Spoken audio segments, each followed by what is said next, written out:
धेरै धेरै धन्यवाद। एकदमै असल नृत्य, एकदमै इनर्जेटिक है। अनि हाम्रो आदरणीय खड्क दाइलाई चाहिँ एकदमै ताली है। उहाँलाई चाहिँ हामी स्पेसल डान्समा हाम्रो क्रिसमसमा अहिलेदेखि नै तयारीमा राख्नु पर्ला जस्तो छ है त। हुन्छ, यो समय अब हामी हाम्रो धेरै एनर्जी भयो, थोरै हामी स्ट्यामिना फेरि रिजर्भ गर्नेछौँ है लास्ट डान्सको लागि। अहिले चाहिँ हामी कविता सुन्नेछौँ अनि हाम्रो कविता लिएर आउने हुनुहुन्छ आदरणीय दाइ यज्ञराज सिल्वा दाइ। यो समय हाम्रो दाइलाई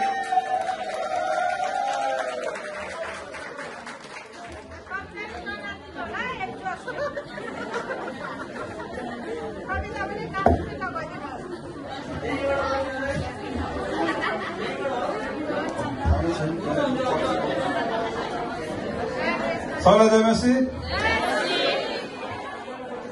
परमेश्वरलाई धन्यवाद भएको होस्, उहाँको अनुग्रह तपाईँ हाम्रो जीवनमा रहेको होस्।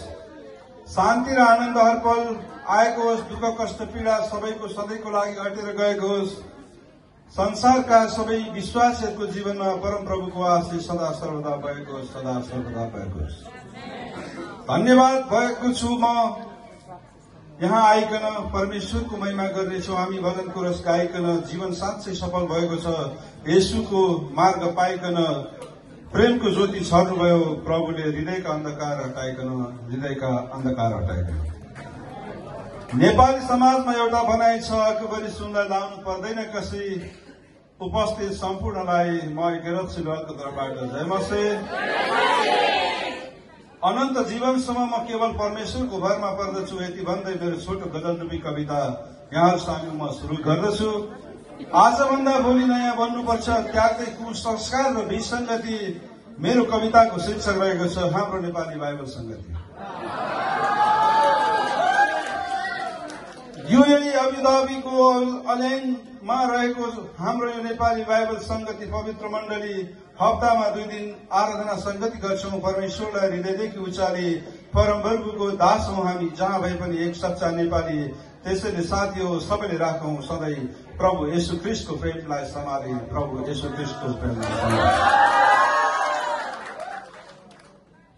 ईस्वी सम्बत 2025 8 तारिक नोभेम्बरको महिमा गर्न भेला भएका छौं। परमप्रभु परमेश्वरको वार्षिक उत्सव मनाउने दिन आज परेको छ। शनिबारको सधैँ आराधना स्तुति प्रशंसा गर्छौं उनै प्रभु तारणहारको। सुसमाचार छर्दै संसारमा गर्नुपर्छ केवल प्रभु येशूकै चर्चा। मण्डलीको वार्षिक उत्सव मनाउँदै गर्दा सबैमा छाएको छ हर्ष। कसरी हामी सबैजना परमेश्वरको नजिक पुग्ने गर्दै विचार विमर्श, स्तुति आराधना महिमा प्रशंसामै जीवन बिताउने निकालेका छौं निष्कर्ष। धन्यवादको भेटी चढाई प्रभुलाई गर्ने गरौं प्रार्थना। माफी दिनुहुन्छ प्रभु, माग्दा क्षमा याचना। पापै पापमा जन्मे पनि पापै दिई नमरौं। परमेश्वरलाई मन नपर्ने कुनै काम नगरौं। सत्यको मार्ग अघि बढौं, पाप कर्मलाई त्यागेर क्षणिक फाइदा दिन भनी गलत मार्ग नहेर। संसारभरि प्रभुकै नजर कहाँ जान्छौ र भागेर। हामीले पाप गर्दै गर्दा पनि प्रभुलाई भने आउँछ प्रेम जागेर। जिन्दगी यो जिउन सकौं परमेश्वरकै चर्चामा।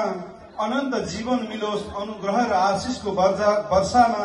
यो मण्डलीको स्तर उन्नति होस् आउँदा वर्षहरूमा। आगामी दिनहरू बितुन् सधैँ खुशी अनि हर्षहरूमा। Hallelujah amen. फेरि पनि सबैलाई जय मसीह।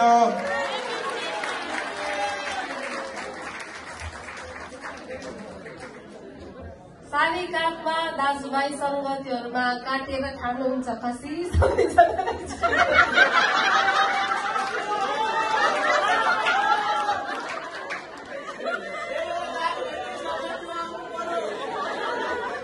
अलिअलि मिलाइ कि मिलाइन?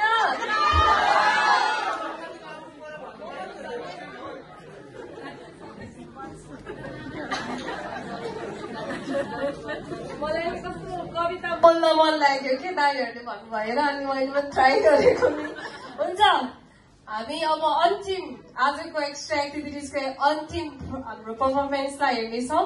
अनि त्यसपछिको समय चाहिँ हाम्रो आदरणीय सञ्जय गुरुबाले लिनुहुनेछ। उहाँ आउँदै हुनुहुन्छ, सायद बहिनीले डान्स गरिन्जेलसम्ममा आइपुग्नुहुन्छ होला। हुन्छ, यो समय हामी लक्ष्मी बहिनीको डान्सलाई हेर्नेछौँ है त। गीत रेडी छ भने